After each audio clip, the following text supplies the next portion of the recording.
ha decaído, el diálogo y la palabra se ha devaluado en estos últimos tiempos? Creo que se ha construido la cultura de la extorsión. Es que hay una palabra clave, la empatía.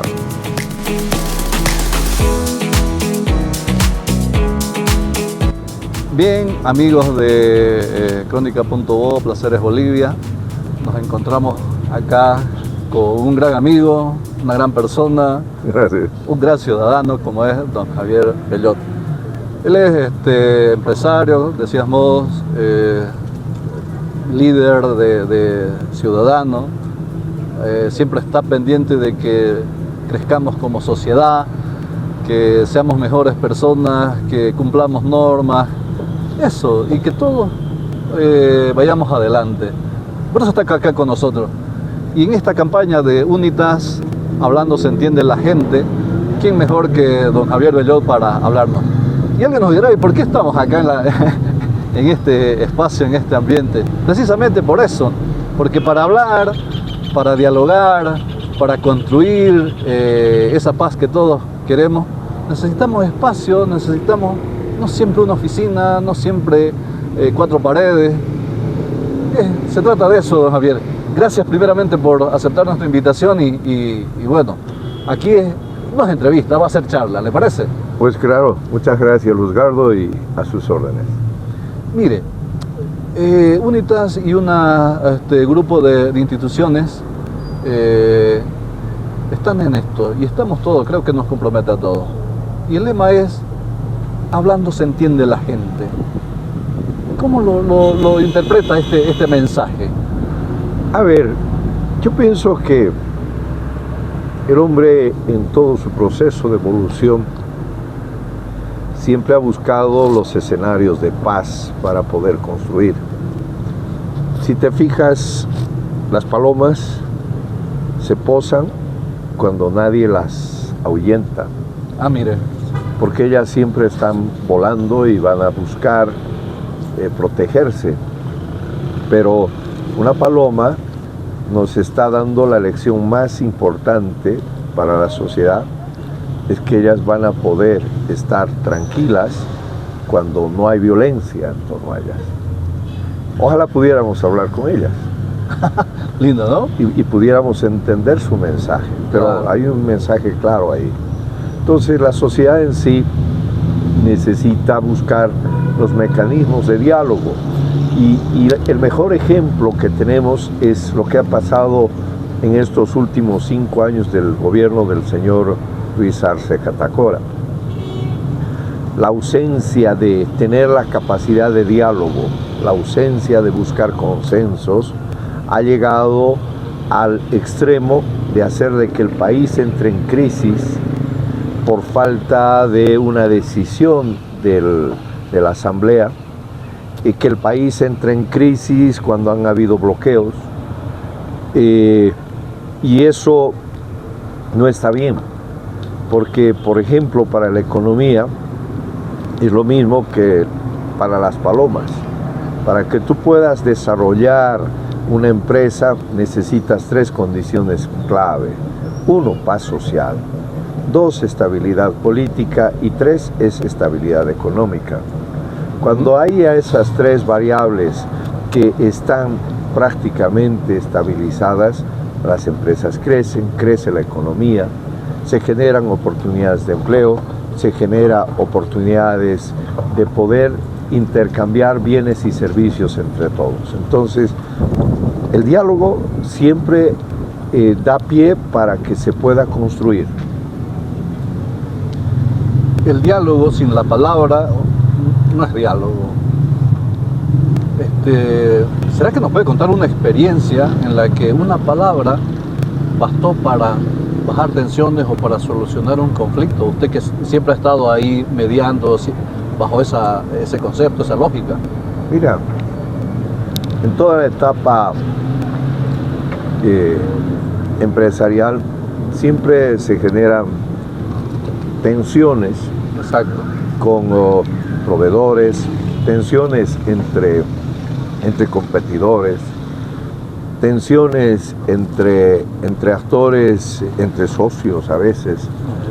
pero lo importante es cuando exista la predisposición a poder dialogar, que los unos digan cuál es su posición con mucha claridad y los otros también su posición, y ahí buscar el punto medio. Exacto. Y el punto medio es el que te permite generar la solución, ¿no es cierto?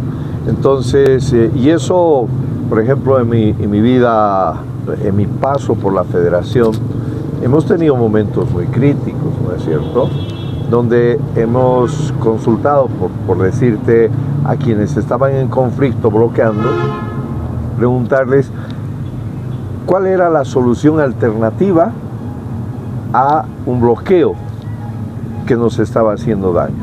Entonces ellos dijeron, si ustedes nos apoyan a que nos escuchen, ten la seguridad que levantamos el bloqueo.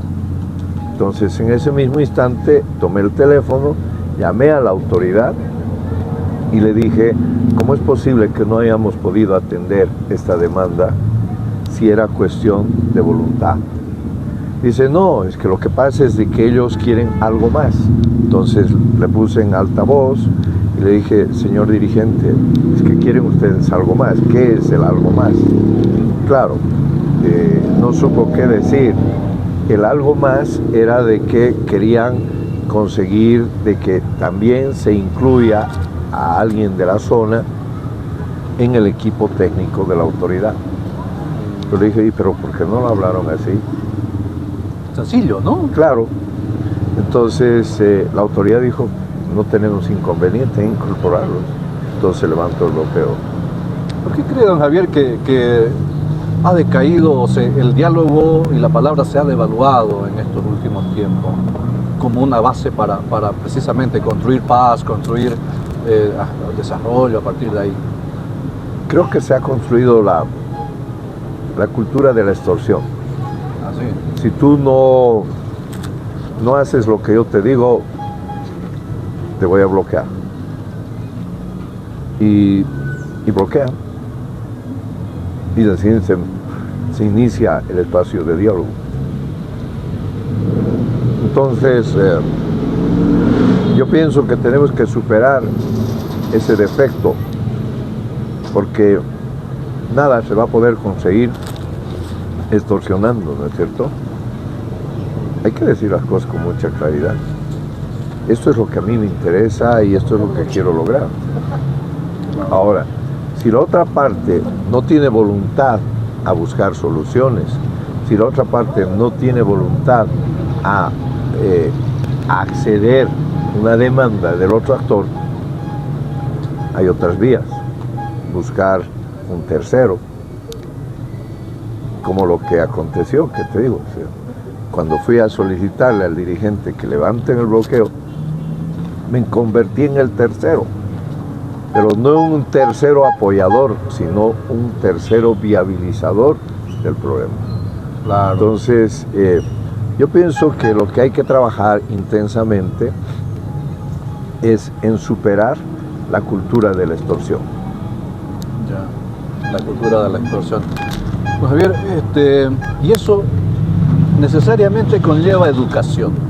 Y educación es, no sé si vale el término, para los mayores, deseducarnos a lo mejor, y para los chicos que, digamos, pensando de aquí en el futuro, porque para cosechar algo hay que sembrarlo, eso coincidimos todos.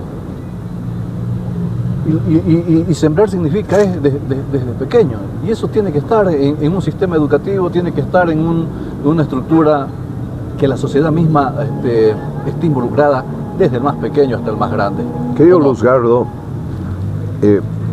entendamos bien el concepto de educación. Para mí, educación no necesariamente es la escolarización de la población.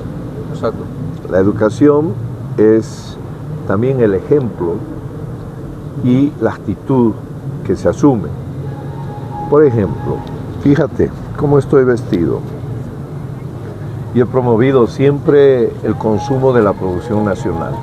Exacto. Entonces tengo que ser coherente con lo que hago y lo que digo. Esta mi camisa es Industria Nacional. Mi pantalón es industria nacional. Mis zapatos son industria nacional. Y está bonito, ¿ah?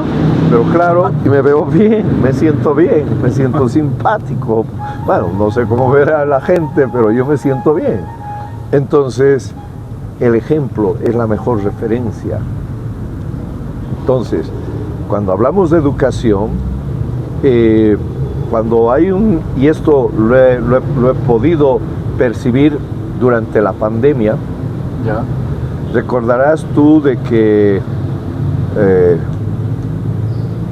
empezaron a crecer los casos del COVID, era porque obviamente la transmisión era mucho más rápida, porque la gente no usaba barbijo.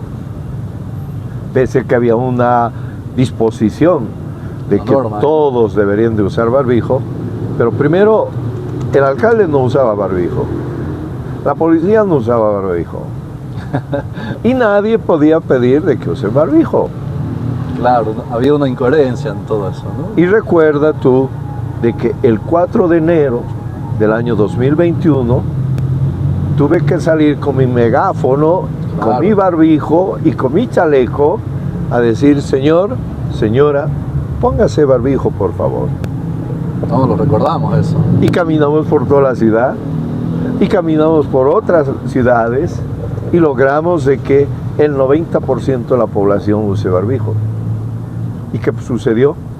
Bajó los índices de contagio. Y eso no es magia, eso es lo que usted dice, ejemplo, ¿no? Claro, es ejemplo. Entonces, cuando alguien ve a todo el mundo usando barbijo, por vergüenza va a sacar su barbijo y se va a poner barbijo. Y eso es educarnos todos. Eso es educarnos todos. Para mí eso es educación. Y esa educación la pueden generar las autoridades. Por ejemplo, veo algunas autoridades que se jactan de tener la mejor economía y alguna vez habrán pagado impuestos como nosotros. Alguna vez habrán hecho el esfuerzo de hacerlo. ¿Sabes qué? Los empresarios son los más perseguidos por el servicio de impuestos. Y generalmente, y esto lo puedo demostrar documentalmente, que cuando tú tienes un adeudo con el servicio de impuestos, al final termina casi duplicándose por multas y recargos. No, seguro. Y para alguna gente eso está mal visto. Oye, ¿y se habrán preguntado por qué un empresario llegó a deberle impuestos? ¿Es porque no le pagaron planillas a tiempo? ¿Es porque le retuvieron planillas y le condicionaron? Vino la extorsión: si tú no me das tanto, no va a salir tu planilla. ¿Te das cuenta? Claro, entonces, escucha, se ramifica todo eso. Claro. Y llega hasta ¿qué digo? Situaciones extremas impensables. Ahí, volviendo al tema inicial con el que empezamos esta conversación, el diálogo. Tú vas y dialogas, le dices: oye, ¿qué está pasando? Claro. No, es que, mira, yo te voy a facilitar las cosas, pero tienes que hacer tu aporte. Claro. ¿Qué pasa si tú le dices: eso es fomentar la corrupción, yo no puedo hacerlo? El hombre te dice: bueno, no te voy a firmar nunca tu planilla. Es tremendo, ¿no? Llegar a ese... Claro, entonces ahí se está rompiendo las bases de diálogo. Claro. Ahora, cuando tú quieres acudir a la justicia, hasta hace poco la justicia no era objetiva. La justicia se manejaba en base a... Claro. Entonces, definitivamente, cuando una pieza clave de una organización que es el Estado falla, falla todo. Si falla el sistema judicial, si falla el aparato ejecutivo, si falla el sistema legislativo, entonces todo empieza a fallar y los resultados son lo que estamos viviendo ahora en Bolivia. Una crisis profunda. una crisis económica, una crisis de conciencia, una crisis institucional muy severa. Es verdad. Y bueno, ahorita lo tenemos todavía vigente el ámbito político acá, pero también una vez pasa la política y todo eso, que ha sido el momento más crítico, pero también en la vida cotidiana, no sé, alguien está ahí en la calle, si no arrancó en la movilidad, ya están pitando, alguien le grita uno a otro y ahí empieza el conflicto. Y obviamente eso, esa cultura de estar a la defensiva, de estar, fijándose también, no sé, en las cosas más negativas que positivas. ¿Cómo lo analiza eso? En la vida cotidiana? Una palabra clave, la empatía. La empatía es que tú sientas lo mismo que podría sentir el otro cuando tú estás haciendo alguna acción que provoque un comportamiento diferente. Y es natural. Hay gente que está apurada y hay gente que no está apurada y que se pondrá a chatear, y el que estaba apurado pues le pedirá que le dé el campo. ¿Qué hubiese sucedido si el que está adelante y está chateando piense que el de atrás necesita urgencia de moverse? ¿Quiere chatear? Perfecto, chatee todo lo que quiera, parquéese a un lado y listo, ¿no? Y se acabó. Eso es empatía. En otro ámbito de esto de la cultura del diálogo también lo vemos, que es un tema bien delicado, bien complejo y de todo, que también por esa falta de diálogo hay las peleas en la familia, en la pareja, y eso deriva en casos extremos en los feminicidios. ¿Cuán difícil es pedir disculpas o reconocer el error, o no sé, ir en esa vía de pucha, me equivoqué, o por qué no hablamos, no nos sentamos mirándonos con sinceridad? Y como digo, llega a esos extremos que ya afecta a la sociedad como tal, hasta perder una vida, y obviamente lamentarla después. Mira, algo que podía aprender en toda mi vida es que depende mucho de cómo se habla, el tono de voz. El cómo, exactamente, a ver, desde eso que y generalmente todos los conflictos que se generan en las familias es por el tono de voz. Qué importante, ¿no? Y hace 25 años pude tener la oportunidad de asistir a un seminario que promovió la iglesia, y hacía de que las parejas puedan dialogar a través de un cuaderno. Hoy es el chat. Claro. Y si te fijas, hay muchas parejas que se entienden mejor en el chat que hablando. Es verdad, ¿no? Entonces, tal vez tenemos que trabajar como sociedad en utilizar el tono de voz y el lenguaje. Y en eso, en Cochabamba, y es una costumbre que se está perdiendo, es de ese diálogo dulzón, decir guaguitay, papitoy, mamitay, ¿cómo estás, hijitoy? Chunquitoy, palomitay. Y eso ya te ayuda a generar esa conexión entre los actores que dialogan. Lo pongo como desafío, que debería de ser un trabajo de investigación de los comunicadores, de los lingüistas, de los antropólogos y de los sociólogos. ¿Quién te dice de que las respuestas para resolver nuestros problemas como sociedad están ahí? Asumimos el reto, ¿ah? Bueno, métanle. Gracias. Ya para ir cerrando, don Javier, hemos tocado el tema de la autoridad. Si encontrara a la primera autoridad boliviana, ¿qué mensaje le daría con relación a esto de que hablando se entiende la gente? En una frase. Que trabaje intensamente en mejorar la comunicación. He visto y conozco muchos comunicadores sociales en el país al que los están acomodando encargos de hacer periodismo, pero no de comunicación. Una cosa es informar y otra cosa es comunicar. Y no hay que equivocarnos esos roles.